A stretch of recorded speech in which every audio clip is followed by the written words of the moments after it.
Assalamualaikum warahmatullahi wabarakatuh. Saya Fateri Senda dengan NIM 10304240022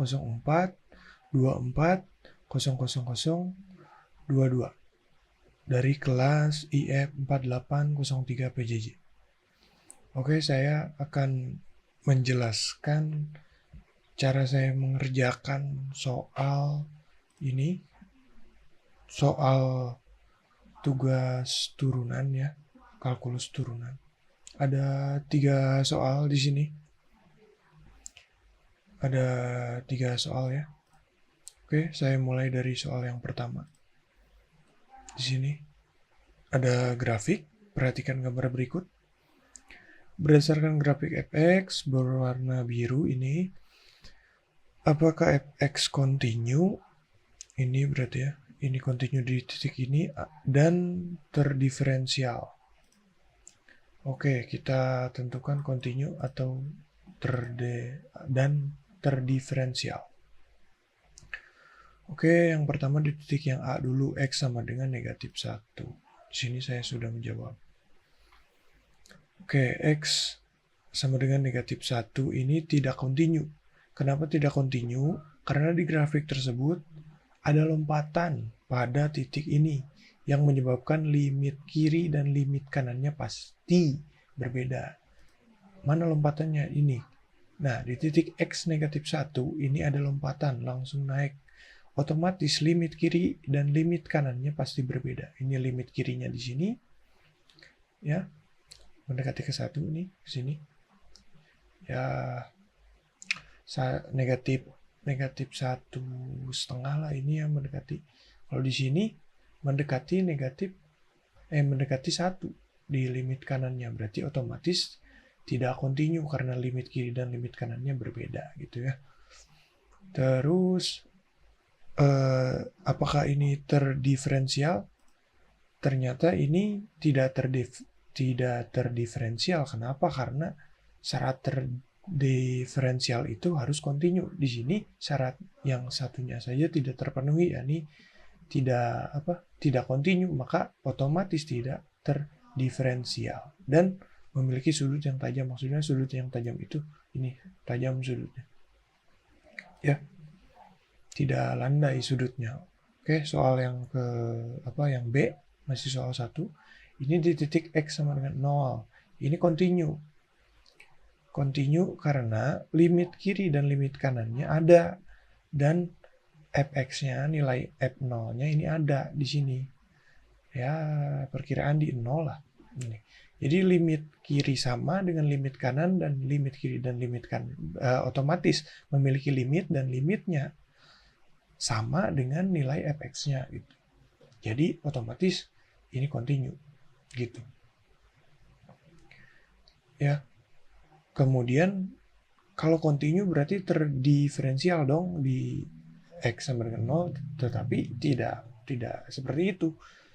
Ini continue tetapi tidak terdiferensial. Kenapa? Walaupun titik ini continue tetapi grafik ini memiliki sudut yang tajam mengakibatkan turunan. Kalau terdiferensial ini kaitannya dengan turunan bukan limit. Turunan kiri dan turunan kanannya pasti memiliki nilai yang berbeda. Nah, ini turunan kiri dan turunan kanannya pasti berbeda karena garisnya saja sudah berbeda gitu. Yang linear, garis linearnya beda, yang satu ini ke bawah, yang satu ini ke atas gitu. Oke, kemudian yang C, X sama dengan 1,5. Ini continue. Kenapa continue? Ya, karena ini limit kiri dan limit kanannya ada dan tidak tidak kaku ininya garisnya, landai seperti ini. Nah, saya tuliskan di sini adalah grafik ini memiliki dilihat dari grafik gitu ya, bahwa titik ini tidak terdapat lompatan gitu, landai gitu, dan garisnya menyambung yang mengakibatkan limit kiri dan limit kanannya memiliki nilai yang sama, otomatis punya nilai limit dan nilai limitnya sama dengan nilai fungsinya. Kemudian terdiferensial titik ini juga nih. Kenapa terdiferensial? Ini karena fungsinya continue.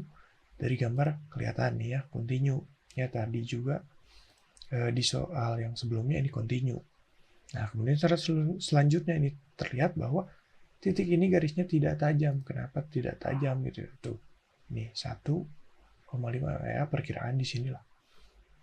Nah, ini tidak tajam dan limit kiri, limit kanannya ada karena ini ada berarti continue, kemudian syaratnya terpenuhi, kemudian tidak tajam, otomatis nilai turunan kiri dan turunan kanannya itu ya, pasti akan ada gitu.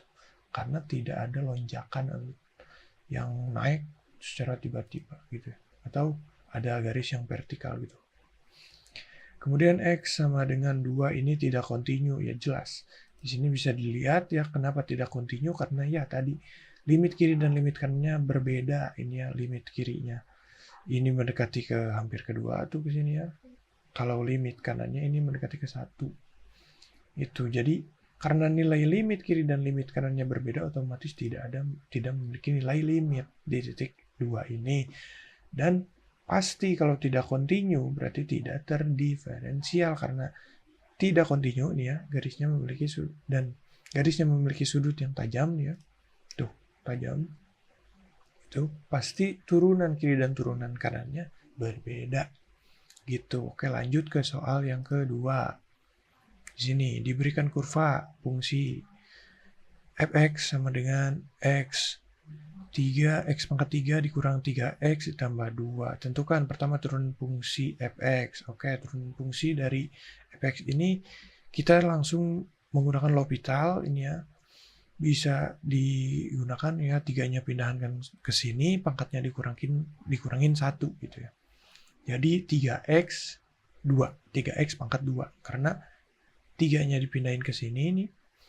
Kemudian yang 3 ini, yang pangkat ini dikurangi dengan 1 menjadi 2. Jadi 3x pangkat 2 dikurangi 3. Kenapa 3? Karena ini sebenarnya ada pangkatnya ya, ini 1. 1 pindahin ke sini, jadi 3 dikali 1 sama dengan 3. Kemudian 1, ini pangkatnya ada sebenarnya, 1 dikurangi 1 pangkatnya. Jadi 0. Semua yang pangkatnya 0 hasilnya akan 1. Jadi 3 dikali 1 adalah 3. Ini tidak ada X-nya, langsung saja hilangkan. Ya, jadi turunannya adalah 3X kuadrat, 3X pangkat 2 dikurangi 3. Soal A beres. Kemudian yang B, kemiringan garis singgung. Nah, kemiringan garis singgung ini di titik mana? Di titik 1,0 gitu ya. Nah, caranya gimana? Caranya ya tinggal kita substitusikan saja kepada turunan pertama tersebut dengan nilai X-nya. Yakni ini. Turunan pertama kan ini, kita substitusikan nilai X-nya yakni 1. Sama dengan 3 dikali 1 pangkat 2 berarti 1. 3 dikali 1, 3 dikurang 3 sama dengan 0. Jadi kemiringan garis singgung di titik 1,0 adalah 0. Berarti kemiringan garis singgung itu adalah M ya. M-nya adalah 0. Kemudian yang C itu soalnya ini. C, persamaan garis singgung. Nah, persamaan garis singgung itu menggunakan rumus ini. Ya, rumus yang sudah diketahui ya. Y dikurangi Y0 atau Y1 ini sama dengan M atau gradien, yang gradiennya ini dalam kurung X dikurangi X0 atau X1 sama aja. Saya pakai X1 di sini. Nah, kemudian kita substitusikan saja X1, X0 dan Y0-nya pakai yang titik ini, yang ditanyakan gitu ya. Di titik 1,0. Kita substitusikan, maka Y dikurangi Y0, 0 gitu ya.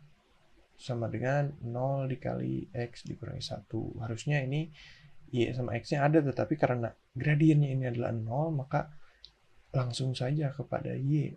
Sisanya adalah Y, karena Y tidak dikalikan dengan 0, jadi Y sama dengan 0. Jadi persamaan garis singgungnya adalah Y sama dengan 0. Nah, persamaan garis normal ini berkaitan dengan garis singgung gitu. Tetapi karena gradiennya ini ya, gradiennya itu adalah 0 gitu ya, maka itu pasti sejajar gitu.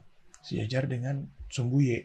Kenapa sejajar dengan sumbu Y? Karena garis normal ini adalah garis yang tegak lurus dengan garis singgung. Dan garis singgungnya adalah Y sama dengan 0. Gitu. Karena tegak lurus, gitu ya. Berarti kita cari aja yang nilai Y-nya itu sama dengan 0. Yang sama dengan 0 itu apa ya? Tadi 1. Berarti otomatis persamaan garis normalnya itu adalah X sama dengan 1. Kenapa kita tidak pakai gradiennya sama dengan 0 gitu ya? Karena nanti kalau dimasukkan ke rumus ini, nah rumus persamaan garis normal itu adalah Y dikurangi Y0 sama dengan negatif 1 per M. Nah kalau M-nya itu adalah 0 berarti kan tidak terdefinisi. Gitu. Karena dari persamaan ini kita bisa tahu gitu ya. Langsung saja kalau 0 berarti ya karena tegak lurus gitu ya. Ini tegak lurus dengan garis singgungnya. Ya otomatis persamaan garis normalnya adalah X sama dengan 1. Itu. Selesai soal kedua, kemudian soal ketiga. Suatu benda bergerak mengikuti lintasan fx sama dengan 1 per 3x. Pangkat 3 dikurangi 1 per 2x. Pangkat 2 dikurangi 2x ditambah 1. Jawab beberapa kondisi berikut. 1. Kapan benda tersebut bergerak naik? Cara mengetahui benda bergerak naik atau fungsinya naik itu caranya adalah kita turunkan dulu fungsinya gitu ya, fungsi fx tadi. Kemudian cari yang nilai f aksen x atau turunan fx-nya ini adalah yang positif itu. Yang lebih dari 0, artinya turunan pertama itu positif gitu. Jadi kita menurunkan langsung seperti ini. Gimana? Kenapa langsung seperti ini? Saya langsung tuliskan karena ini menggunakan L'Hopital. Turunannya ya kita tinggal turunkan saja nih dari sini. 1 per 3 nih ya. Ini angkanya 1 per 3 X gitu ya. X pangkat 3. Pangkat 3-nya kita karena pakai L'Hopital kita pindahin ke sini. Berarti 3 per 3 berarti kan 1. Coret aja hilangin. Berarti sisa X 3 dikurangi 1 berarti X pangkat 2. Masukkan ke sini. X pangkat 2. Kemudian jadi negatif X. Negatifnya masukin negatif. Gitu. Kemudian 2-nya ini 1 per 2 nih. 2-nya pindahin ke sini. 2 per 2 sama dengan 1 bisa dihilangkan saja. 1 gitu ya. Sisanya X. X pangkat 2 dikurangi 1 nih. Pangkatnya dikurangi 1. Jadi sama dengan X pangkat 1. Ya tulis saja X. Kemudian sisa 2. Kenapa sisa 2? Karena ini X-nya pangkat 1 dikurangi 1 ya 0. Pangkat semua yang pangkatnya 0 adalah 1. Berarti 2 dikali 1 adalah 2. Sisanya 2. 2 jadi negatif 2 gitu ya. Terus 1 karena nggak berkaitan dengan X jadi hilang. Gitu. Oke, turunannya udah. Kemudian ini kan fungsi kuadrat kita bisa faktorkan perkalian apa yang menghasilkan 2, negatif 2, dan jika dijumlahkan menghasilkan negatif 1. Ini berarti ya adalah X negatif 2 dan X plus 1. Karena negatif 2 ditambah 1 itu sama dengan negatif 1. Ketika dikalikan jadi negatif 2. Oke, jadi ketika aksen X atau turunan fx ini sama dengan turunan pertama X sama dengan 0, kita memiliki titik X sama dengan negatif 1, ini kita rubah ya. Jadi negatif 1 karena sama dengan 0, kita rubah ke sini, X sama dengan negatif 1. Kemudian X sama dengan 2, ini sama, pindah ruas. Ya, fx ini ya, fx-nya, aksen X-nya kita ubah ke sini, 2-nya pindahin jadi positif. Itu X sama dengan 2, berarti ada 2 titik. Nah, karena ada 2 titik, kita uji intervalnya, karena yang ditanyakan di sini apa? Bergerak naik apa turun? Biar tahu pergerakannya naik apa turun, kita uji dari interval tersebut. Intervalnya interval apa? Karena interval itu dari yang negatif ke arah positif, berarti kita urutkan dari yang negatif 1. Kita harus tahu dari interval sebelum dari negatif 1, otomatis kurang dari negatif 1, X-nya kurang dari negatif 1, dan di antara negatif 1 dan 2, kita harus uji juga itu naik. Kemudian dan setelah 2, berarti yang lebih dari 2 nilainya. Oke, uji yang pertama, X kurang dari negatif 1. Ya, contoh misal kita ambil negatif 2. Kita masukkan, substitusikan ke persamaan turunannya, turunan fungsi pertama. F aksen X ini yang mana? Yang ini aja. Ya, bisa yang ini juga. Tapi yang lebih mudah itu ini. Karena kita tidak perlu mengalihkannya lagi gitu ya. Dan perlu mempangkatkan itu langsung tinggal kurangi aja. Negatif 2 dikurangi 2 sama dengan negatif 4, negatif 2 dikurangi, ya pakai yang ini, negatif 2 dikurangi ditambah 1 sama dengan 1. Negatif 1. Jadi dikalikan negatif kali negatif sama dengan positif 4. 4 ini lebih dari 0. Otomatis maka pergerakannya ini adalah naik karena positif. Kemudian kita uji dari interval negatif 1 sampai dengan 2. Gitu ya. X-nya itu ya ambil di titik 0.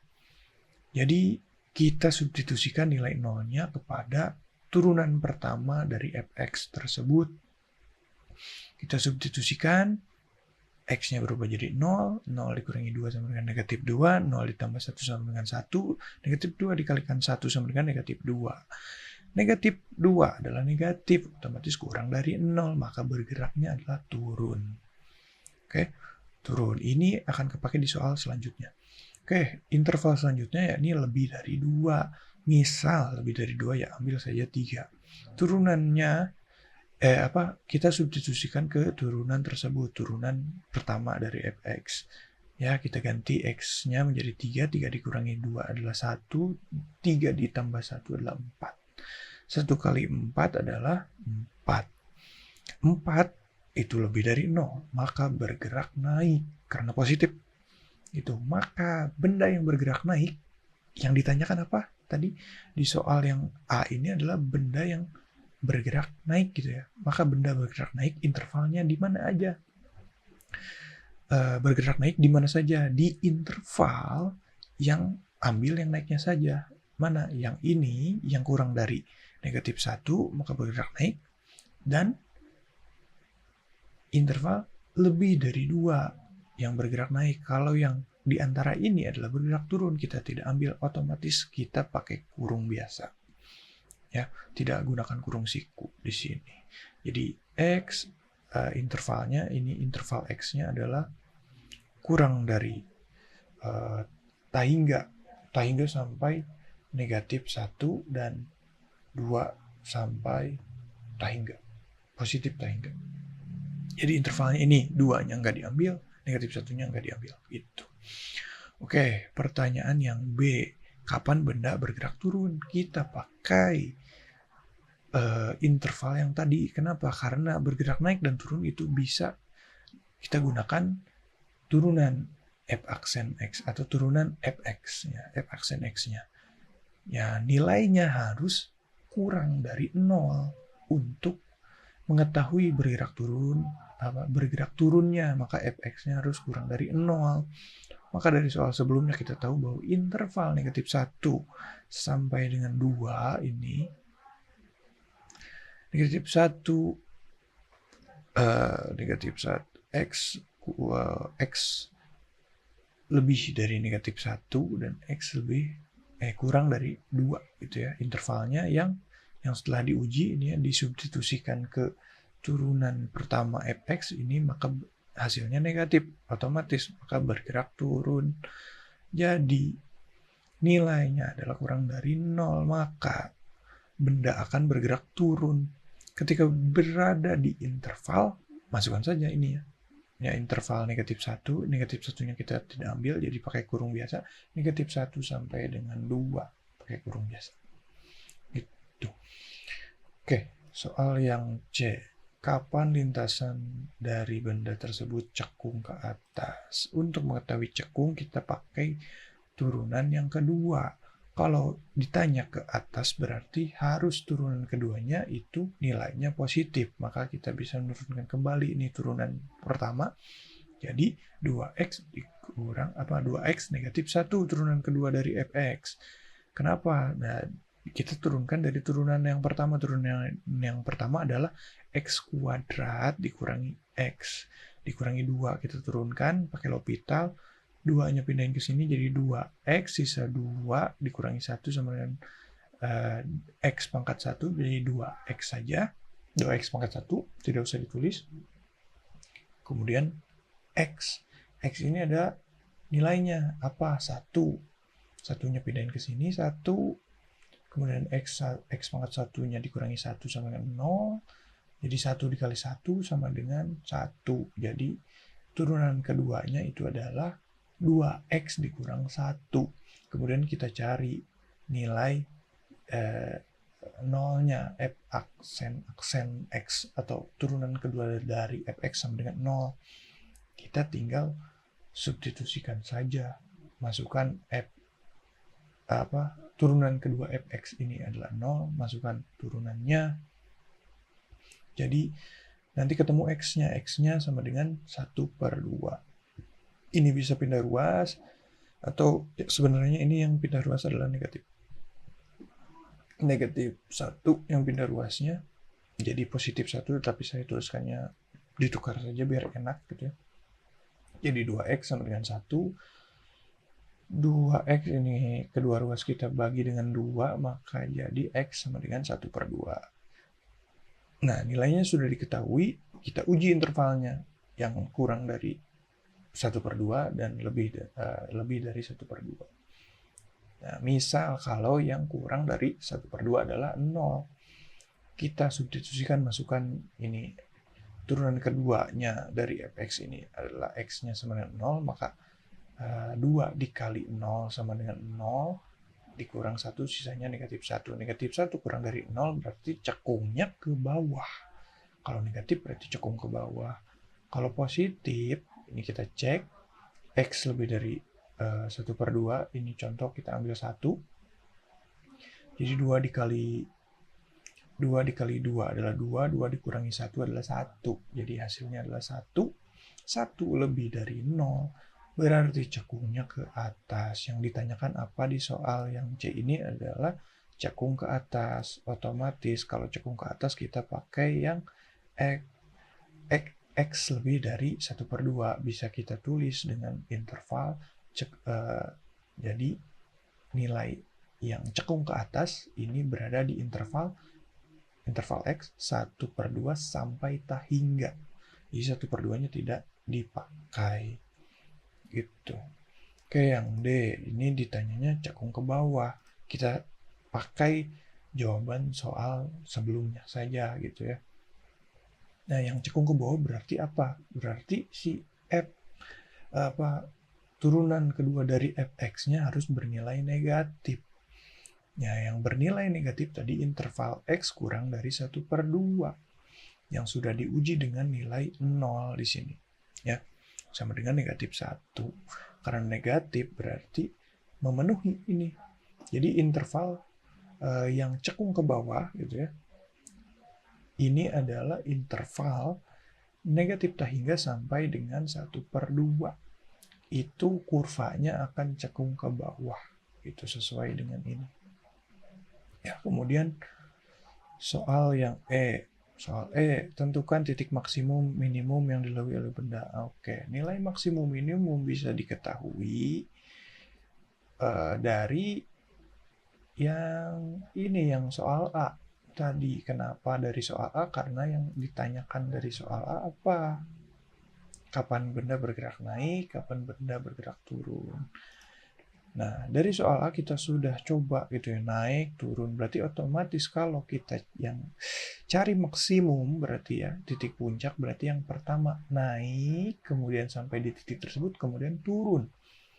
Nah, di mana titik tersebut? Titik tersebut ada di negatif 1. Kenapa di negatif 1? Karena sebelum negatif 1 atau kurang dari negatif 1 itu nilainya naik. Kita ke soal sebelumnya yang ini, soal sebelumnya ini. Nah, ketika negatif 1 ini naik, ya kurang dari negatif 1, ketika di antara ini berarti kan lewat dari negatif 1, berarti negatif 1-nya ini berarti kan titik puncak gitu. Ini turun setelah negatif 1 itu, berarti otomatis negatif 1 itu adalah titik puncak. Nah, titik puncak itu harus kita cari nilai y-nya, karena ini hanya x-nya. Nah, cari, kita tinggal substitusikan dengan fungsinya, fungsi yang pertama. Kita substitusikan 1/3, kita ubah X-nya jadi negatif 1 pangkat 3 jadi negatif 1, kalikan jadi negatif 1/3, ini negatif kali positif sama dengan negatif 1 pangkat 2 kan berarti positif 1 dikali negatif dengan negatif berarti negatif 1/2 ditambah positif 2 karena negatif kali negatif adalah positif. Itu ditambah 1. Jadi hasilnya disamakan penyebutnya nanti ini dikalikan jadi 6 dikali 2 sama dengan 12 tambah 6 jadi 13 berarti 13/6 berarti ya jadi 13/6 hasilnya. Berarti nilai maksimumnya ini negatif 1,13/6. Nilai minimumnya sama seperti tadi karena Oke, lanjut, tadi ada kesalahan teknis. Oke, sekarang kita ke nilai minimumnya. Ya, kemudian dari soal yang tadi ya, karena minimum itu berarti turun, gitu ya, dari kurva tersebut turun, kemudian naik, berarti kita cari nilai titik itu dari soal yang A, gitu ya. Soal sebelumnya ini kita tahu bahwa di interval ini kurvanya turun, kemudian setelah interval itu maksudnya X lebih dari 2 itu langsung naik itu kurvanya. Maka nilai minimumnya adalah 2. Nah, untuk mencari nilai minimum tersebut, nah ini karena X-nya hanya X saja. Untuk mencari nilai Y-nya kita substitusikan nilai 2 ini kepada persamaan fungsi tersebut. Jadi 1/3 dikali 2. 2 pangkat 3 jadi 8/3 ini 8/3 tadi saya salah nulis jadi 38. Kemudian masukkan saja X-nya rubah jadi 2, ini jadi 1/2 ini coret 2 kali 2 itu 4 berarti 4 coret jadi 2 itu 2 kali 2 sama 4 ini tambah 1 ini dikalikan 3 kalikan 3 kalikan 3 2 kali 3 itu 6 12 kurang 3 standar jadi negatif 7/3 negatif 7/3 itu ini nilai minimumnya. Jadi nilai minimumnya itu adalah 2, negatif 7/3 gitu. Lanjut ke soal ya, tadi ini soal maksimum minimum, maksimumnya ini adalah negatif 1,1/3/6. Kalau minimumnya 2, negatif 7/3 ya, ini negatif 1,13/6 itu maksimumnya, minimumnya 2, negatif 7/3. Oke, yang F, tentukan titik mana benda tersebut berbelok. Berarti titik sebelum dan sesudah, berarti di pertengahan cekungnya. Oke, titik belok itu berarti ini kita turunan keduanya itu sama dengan 0 dan cekung berubah. Ya, sudah diketahui dari yang soal yang C bahwa fx atau f aksen x atau turunan kedua dari fx sama dengan 0 itu adalah x 1/2 yang sudah diuji tadi. Kalau x kurang dari negatif 1 yang kita uji pakai titik 0 itu ya, cekungnya ke bawah, dan ini yang lebih dari negatif yang lebih dari 1/2, ini yang kurang dari 1/2 itu kita uji pakai 0 di soal yang C itu hasilnya negatif gitu ya. Kalau yang ini yang lebih dari 1/2 di soal yang C yang tadi ini disubstitusikan itu hasilnya positif, cekungnya ke atas berarti. Nah, berarti titik X sama dengan 1/2 ini adalah titik beloknya. Kemudian kita harus tahu titik X ini kita harus tahu titik Y-nya. Gimana cara tahunya? Kita substitusikan. Disubstitusikan kemana? Ke fx, ke fungsi yang sebelum diturunkan. Jadi F1/2 kita substitusikan ininya untuk mengetahui nilainya. Disubstitusikan, kita ganti nilai X-nya dengan 1/2 yang dikalikan, jadi berarti 1/8. 8 kali 3 sama dengan 24. 24 kali 2 sama dengan 8. 2 kali coret 1 tambah 1. Ini bisa cari PB-nya sama dengan 12. Iya benar, 12 dikali dikurang. Iya benar, sama dengan negatif 1/2. Jadi nilai Y-nya itu adalah negatif 1/2. Jadi titik beloknya adalah 1/2, negatif 1/2. Oke. Terima kasih. Wassalamualaikum warahmatullahi wabarakatuh.